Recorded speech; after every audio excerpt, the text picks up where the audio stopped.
This is Tom Fox. I'm the Compliance Evangelist. I would like to welcome you to an exciting new series I'm putting on each month in 2017. In the month of January, I'm going to go through 30 days to a better compliance program. So each day I will detail some part of a compliance program that you can utilize to help you improve to have a best practices compliance program for 2017. With the operationalization of compliance mandated by the Department of Justice in the form of their Compliance Council, Wei Chin, and incorporated into the FCPA pilot program announced by the Department of Justice in April 2016, it's more important than ever that you upgrade your compliance program and show how you've operationalized. In this series, I'm going to help you do that. I hope you will enjoy this series. I hope you will join me, and I look forward to this journey with you.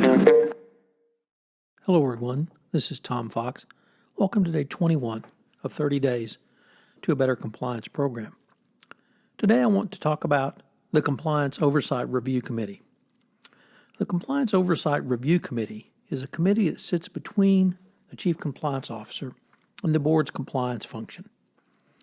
The role of the Compliance Oversight Review Committee is to provide oversight and review of items such as third-party approvals and renewals, requests for payments from third parties, and significant gift, travel, and entertainment requests from employees. There should be some type of oversight on these issues, which can be reviewed on a monthly or quarterly basis as part of the company's management of risk. As far back as January 2005, in the Monsanto Deferred Prosecution Agreement, the Justice Department provided for the establishment of a committee to supervise the review of retention of any agent, consultant, or representative, or an oversight committee. The scope of the oversight committee was not fleshed out in the Deferred Prosecution Agreement. While many have focused on the oversight committee to monitor agents and other third-party business representatives, I believe the role of an oversight committee can be broader than simply agents and representatives.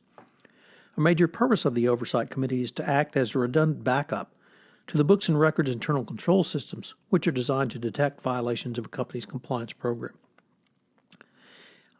I should emphasize that it is not the role of the Compliance Committee to substitute its judgment for that of the Chief Compliance Officer, but rather to provide another level of review to make sure nothing slips through the cracks, which might expose the company to unwanted risk. This can begin with a clear written charter that sets out the functionality, goals, and parameters of the Compliance Oversight Review Committee. And this should be reviewed on a periodic basis to determine usefulness and effectiveness. So who should be on the Oversight Review Committee?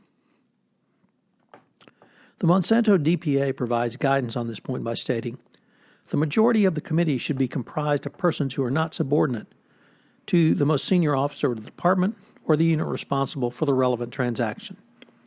This would indicate that senior management should be involved in the Oversight Committee.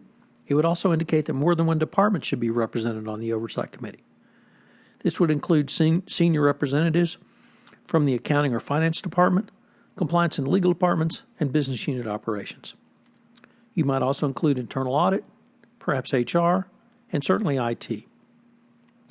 The bottom line is that the CCO should chair a committee of his or her peer senior level officers in a position to make decisions and marshal resources. What should the Oversight Committee review? There are a variety of approaches the Oversight Committee can assume. It can dive down deeply into the weeds for transactions which the company has identified as high risk. This can include a review of agents or other representatives in high-risk areas or transactions in high-risk countries. The Oversight Committee can use techniques such as continuous control monitoring to identify outliers of payments or other indicia of financial information which would warrant additional investigations. In addition to the above remedial review, the Oversight Committee should review all payments requested by agents and representatives to assure payment is within company guidelines and warranted by the contractual relationship with the company. Lastly, the Oversight Committee should review company sales or business development requests to provide compensation and, as appropriate, reimbursement for all gifts.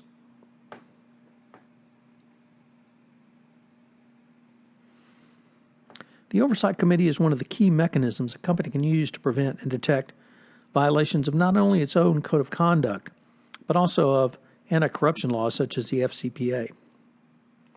A proper structure of the Oversight Committee and its full engagement with all aspects of a company's relationship of a foreign business partner is one of the areas the Department of Justice will look for in a best practices compliance program.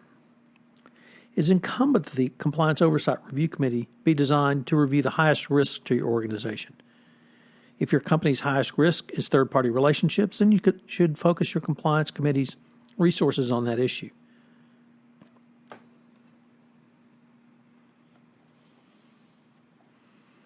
In addition to this remedial review, a Compliance Committee should review all payments by third parties to assure such payments are within company guidelines and warranted.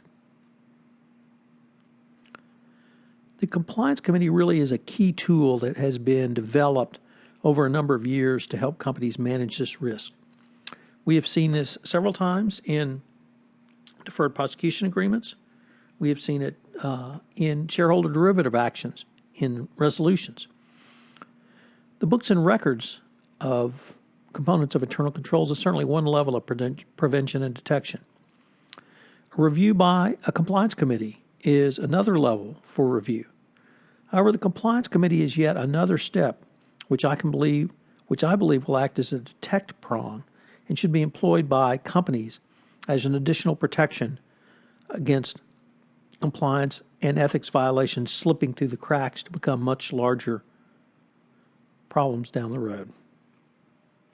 So what are the three key takeaways from today? Well, first is that the Compliance Oversight Review Committee is not a substitute for the Chief Compliance Officer. It's not designed to direct the Chief Compliance Officer, and indeed it's not designed to take the role of a Chief Compliance Officer. You should have a charter which clearly lays out the respective roles of the Compliance Officer, Chief Compliance Officer, and the Compliance Committee and how they interact. And if you need to review that charter based upon your experience, you should do so. Second, who should be on the Compliance Committee? Well, it needs to be a really senior level personnel of the company, and I named those before, so I won't go through them again, but I would ask you to consider another reason, because as a compliance practitioner, a chief compliance officer, or a functionary in the compliance department, this gives you a very good manner and method to bring in business unit folks to have them understand the role of compliance and how compliance is actually there to make the company run more efficiently and at the end of the day more profitably. And by having them work on the compliance committee, have that direct experience, it's a great way to not only market compliance function, but co-opt them into compliance.